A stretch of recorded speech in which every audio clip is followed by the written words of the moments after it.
All right, she has spoken. Joining me now from Washington is Steve Shigaris, CBS News political director. Steve, good to see you. Great to see you, DeMarco. Do the revelations about Susan Rice support Trump's ongoing accusations against his predecessor, or does this fall within her purview as then National Security Advisor?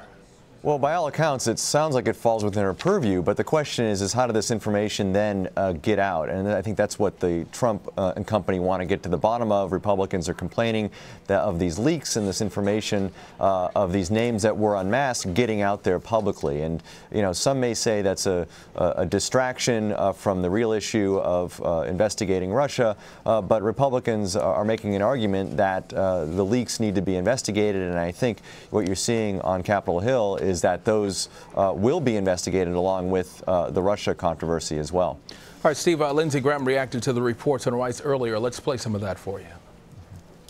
Something Congress should look into.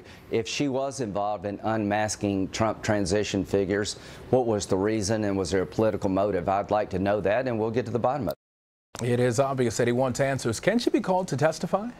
I don't see why she couldn't. You know, I think, and given the fact that Republicans are, you know, in charge of, they're in the majority, I would be shocked after this revelation yesterday and today that she wouldn't be. But she was asked on the Andrea Mitchell show whether she would do that or not, and she sort of demurred on her response. But I can't see why they wouldn't ask her. All right, Steve, at the same time, the Washington Post reports the founder of Blackwater and Trump donor Erik Prince made an effort to establish back-channel communications between the Russian government and then President-elect Trump. What can you tell us about that?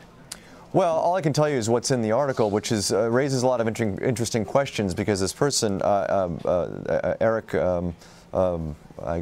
Prince, who's a big Trump donor. His sister is Betsy DeVos, education secretary.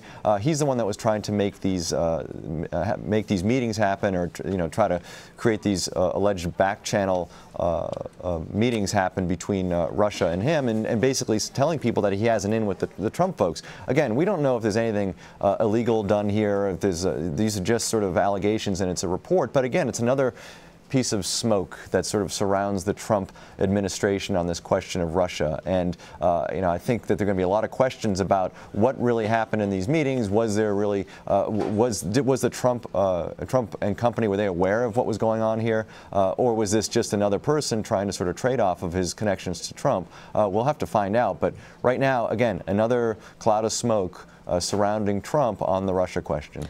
All right, meanwhile, efforts to repeal and replace Obamacare aren't dead, but I want to play with you some sound with Speaker Paul Ryan today.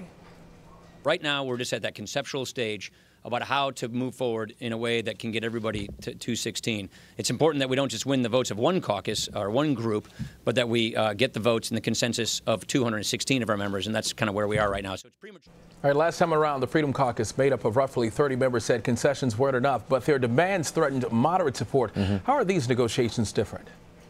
Well, I think on that front, it's not different. Any concessions made to conservatives are not going to make moderates happy. Any concessions made to the moderates aren't going to make the conservatives happy. So that's still an issue. But it's interesting. First of all, we were talking about Obamacare repeal being dead in the water for now, and now they're sort of reviving this. I think the way they're approaching it, I'm talking about the Trump administration approaching it with Congress, it's a little different in the sense that the last time around they tried to they wrote this bill with Paul Ryan. They tried to force it down the throats of the members of the House. I think a lot of people were rubbed the wrong way as to the speed of how that was moving through Congress. Now they're sort of taking their time, sitting down with each faction and saying, here's what we want to, here are the deals we want to make with you. There's a little bit more listening, a lot less forcing going on here. We'll see what happens. All right, Stephen, a final question for you. Senate Majority Leader Mitch McConnell tweeted today, because of Dems' threatened partisan filibuster, which is unprecedented in the history of the Senate, I'll file cloture on Gorsuch facts. How does this play out from here? Yeah, so filing cloture will basically set up a vote to end debate on the Gorsuch nomination. It's looking like it's going to be on Thursday. That vote requires 60 votes to end debate, and as we have been talking about, the Republicans don't have 60 votes to end that debate. So what that will likely set in motion, given the hints that we're hearing from Republicans, is what's called the nuclear option. We're basically at DEFCON 1 in the Senate, which means they will try to blow up the rules and change the rules to make it a simple majority for Gorsuch to be confirmed, that vote would likely happen on Friday. So we're looking at basically a week's long worth of procedure in the Senate, ultimately coming down to a vote on Friday. Simple majority for Gorsuch on Friday. And we'll all be watching. You're the expert, Steve Chigueras in Washington. Steve, thank you. Thanks.